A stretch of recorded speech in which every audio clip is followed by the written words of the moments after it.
हूं आपके साथ नम्रता। बॉलीवुड के सबसे एलिजिबल बैचलर और most demanding actor Kartik Aaryan ने हाल ही में धमाका किया है।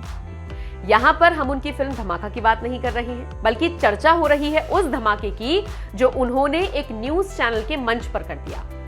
कार्तिक ने यहां पर सबके सामने अपनी लेडी लव को जयमाला पहना दी, 7 फेरे ले लिए और तो और अपने प्यार का इजहार भी कर दिया।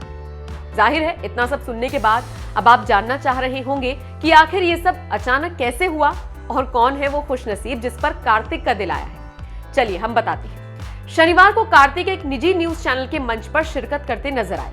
कार्तिक ने इस दौरान अपनी फिल्म धमाका पर बात की, अपनी अपकमिंग फिल्म शहजादा पर बात की, बताया कि कैसे उनकी जर्नी शुरू हुई, कैसे फेसबुक के जरिए वो ऑडिशन के लिए जाया करते थे। इन सब के बीच उन्होंने अपने बैंक बैलेंस को लेकर भी बात की। दरअसल उनसे सवाल हुआ कि आपका बैंक बैलेंस कितना है, जिस पर कार्तिक ने कहा, मुझे सच में ये नहीं पता, इसका हिसाब मेरी मां रखती है। इसके बाद स्टेज पर हुआ वो जिसका अनुमान कार्तिक को भी नहीं था। अचानक से उनका भूली बिसरी मोहब्बत से सामना हुआ और वो शादी की जिद पर अड़ गई।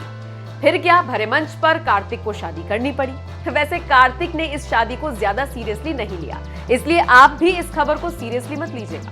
दरअसल ये सब कुछ मस्ती मजाक का एक हिस्सा था। मंच पर कार्तिक की एक्स बनकर आई लड़की कोई और नहीं बल्कि जाने माने आरजे थे, जिन्होंने सबको एंटरटेन करने के लिए इस तरह का एक नाटक किया था। जी हाँ, अभी भी कार्तिक आर्यन बैचलर ही हैं और आने वाले समय में उनका जल्द ही शादी करने का कोई इरादा नहीं है। कार्तिक इस वक्त सारा फोकस अपनी फिल्मों और करियर पर कर रहे हैं। इस मंच पर उनसे यह भी सवाल हुआ कि वो सिंगल है या कमिटेड, तो कार्तिक ने 2 टूक कह दिया कि भाई मैं सिंगल हूँ।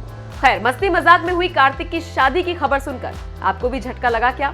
बताइएगा जरूर। और हाँ, आप कार्तिक को किस एक्ट्रेस के साथ रियल लाइफ जोड़ी बनाते हुए देखना चाहते हैं? कमेंट करके अपनी राय हमें जरूर